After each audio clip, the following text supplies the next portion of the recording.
Alright, hello everyone, and now welcome to a game between Czech and Lynn. I'm gonna go ahead and switch over to Lynn as the primary viewer, just in case there is, well, a Blade Master.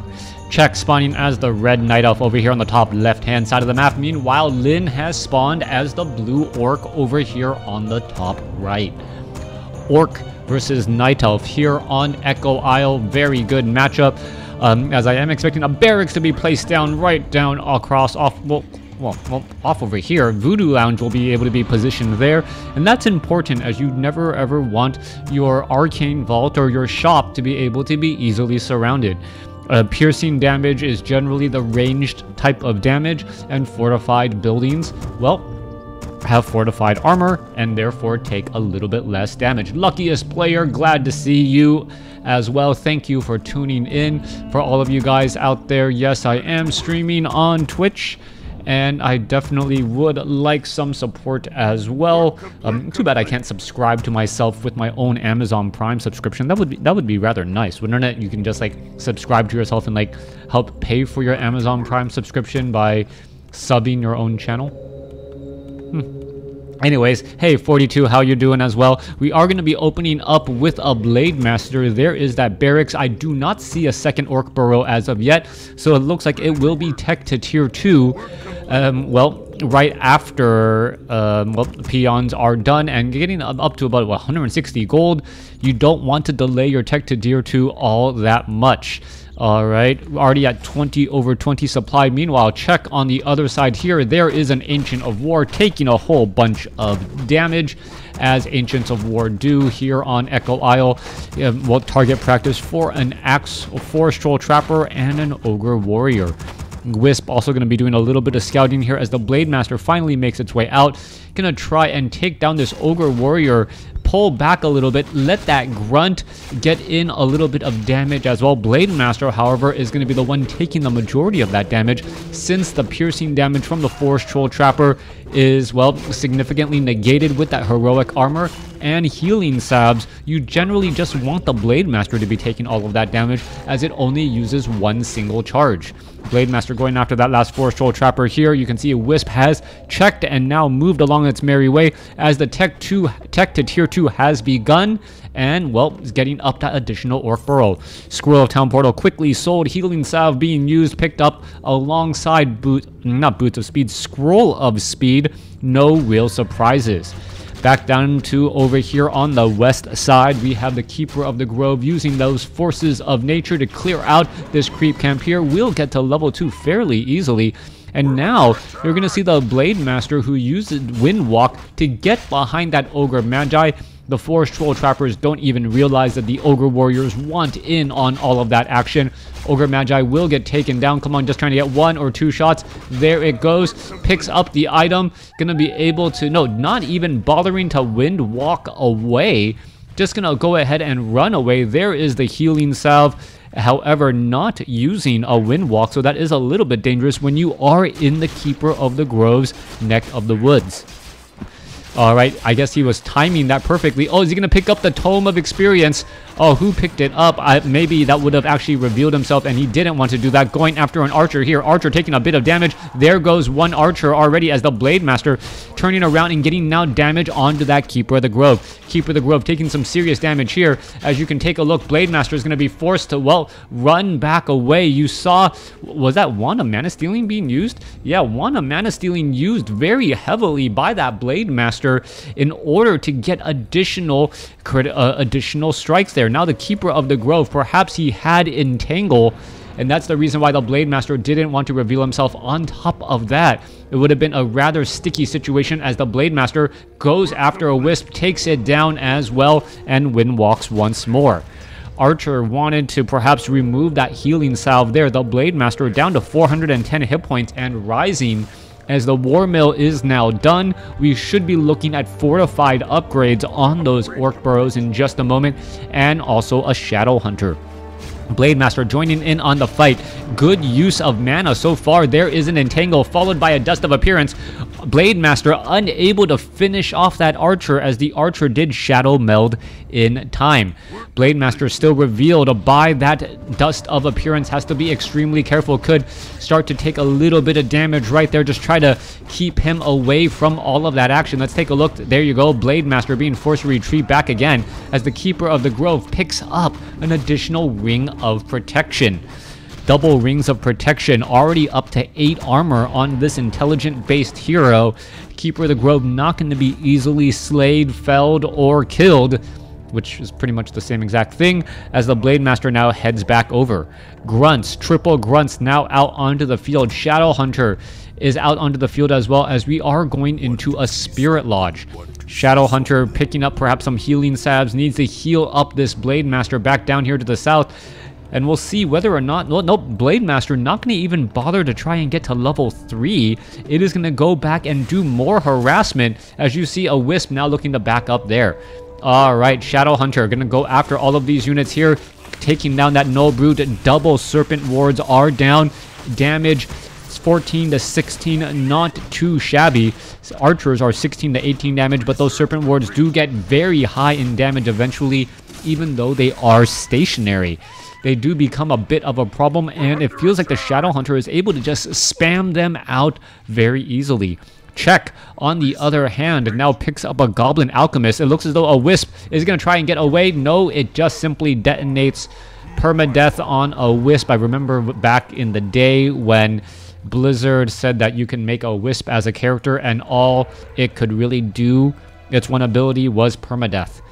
Alright, Alchemist now wandering back around here. Double Force of Nature, not triple. I thought he had actually cast that in the right spot, so it might be level 2 Entangle.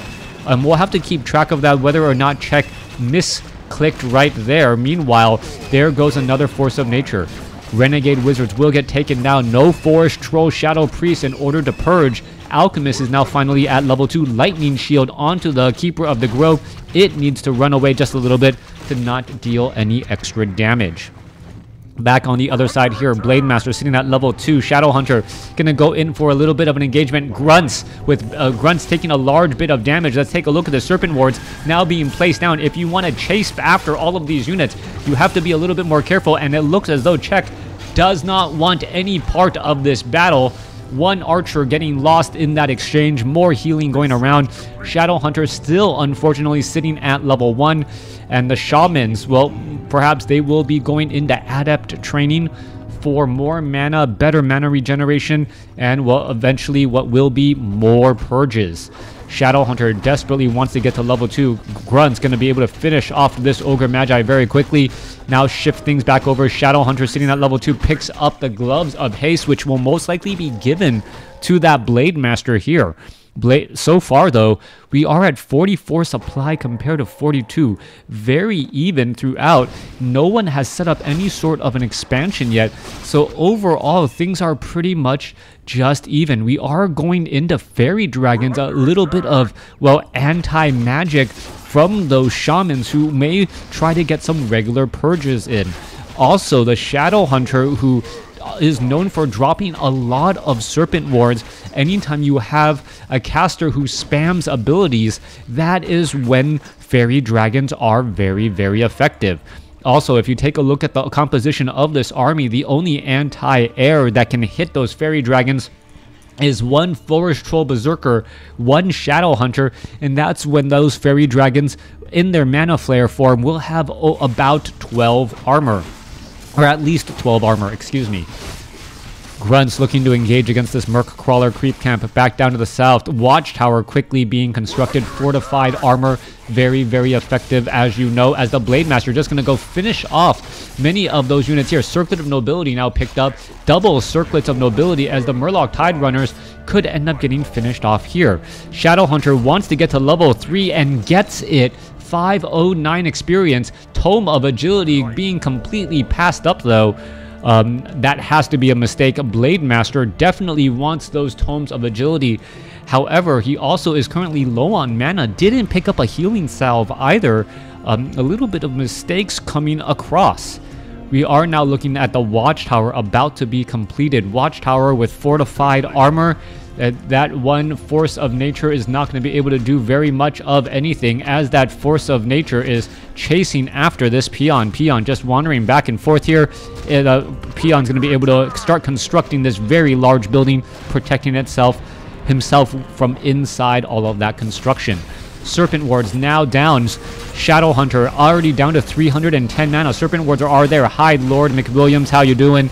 As the Shamans are going to be able to finish off not only the Ancient of War, but perhaps this Ancient of Wonders. Ancient of Wonders down to 155 hit points. What is going on here? The Ancient of Wonders could actually get shot down here. As you're taking a look, 27 to 30 damage. High damage indeed. At work. I'll watch you on YouTube channel later on the upload. Yeah, you will definitely see all of this here in just a moment. Or, well, perhaps later tonight. Tree of Life Moonwell being built over here to the bottom left. And no one has really established a clear path to victory as of yet. Blademaster now heading back down to the south. Blademaster is curiously low on level, only sitting at level 2 right now. Meanwhile, Shadow Hunter is going to continue to clear out all of these creep camps here as the Blademaster plays this very dangerous game of just harassment. 50 supply. You can see Sentinels now being thrown up everywhere by Check. The Blademaster cannot even walk in peace as the Shadow Hunter finishes off the remains of this Ogre Magi creep camp. All right, 4 Shaman here, ready to go. Shadow Hunter is still with plenty of mana. No healing salves that I can spot. And, well, no real battle to engage as of yet. Bestiaries now training up a couple of Raiders as well. No Spirit Walkers any longer as, well, Spirit Link not really that effective in this particular matchup since, well, I'm trying to do some calculations in my head. Why wouldn't Spirit Link work? Spirit Link may end up working out well, but with Fairy Dragons already in the air, maybe the Spirit Walkers just Disenchant is just not effective enough at against dealing with those forces of nature. Now, Check has already started or nearly fully mining this entangled gold mine on the bottom left. Meanwhile, over here, Check seems to be okay, sitting at 64 supply over 53. Even though his overall gold, what is his gold right now? Let's take a look at the resources. No, current resources. Yeah, 98. He's actually going into low upkeep already. Check has a 10 supply advantage as we're now looking at a big purge going down on a gargantuan sea turtle. Quick surround here. Blademaster should be able to get to level 3, and this may be that little bit of an advantage that was just needed. Tome of Agility right there.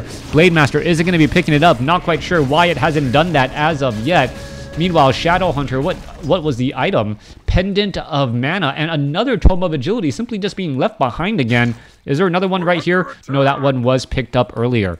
All right, is he going to pick it up? Please, just read it. It's right there. There he goes. Picks up that Tome of Agility. Up to 61 damage on the high end, even before a critical strike. As we're now looking at a mirror image, Blademaster with a mirror image simply just going to run on by. He's trying to keep track of his opponent now. Druids of the Talon are all keeping track of these units here. And let's take a look at this. Keeper of the Grove. What is going to go on? Blademaster going to run in from the south. Is going to try to get some damage in. Well, quickly recognizes that is a mirror image since no damage is being dealt to that Tree of Life. Keeper of the Grove here, ready to go. Blademaster ready to engage as well. Let's take a look. Serpent Wards are now being thrown down as the Fairy Dragons are in the back. All right, Serpent Ward and location and timing is going to be absolutely critical as another Serpent Ward now being thrown down as well. Fairy Dragons are up in the air. Troll Headhunter is going straight for them. The Fairy Dragons are actually getting picked off by all of these Serpent Wards. Scroll of the Speed now being used pretty effectively as both Fairy Dragons now taken down. All right, Fairy Fire onto the Grunt. Grunt now taking down as well. 69 compared to 64 supply. Who is actually winning out? It looks like there's a lot of low hit point Huntresses. All of that piercing damage. 4 Serpent Wards currently active with perhaps more underway. Shadow Hunter with mana items. So powerful. And this battle is just going so well in favor of Lyn. All right, Alchemist could be in trouble. There's a purge Are we going to see an ensnare? There's the ensnare. There goes the alchemist. And the very first major battle looks like it's going to be a clear, decisive victory for Lin. Will Lin be able to hold on to this advantage, though? Or can Czech perhaps be able to start trading efficiently? This is not the home base. There are not a bunch of Moonwells here. The Druids of the Talon with Fairy Fire removing much of that armor. Raiders now trying to make their way back across here, dealing more damage again, continuing to get in more ensnares.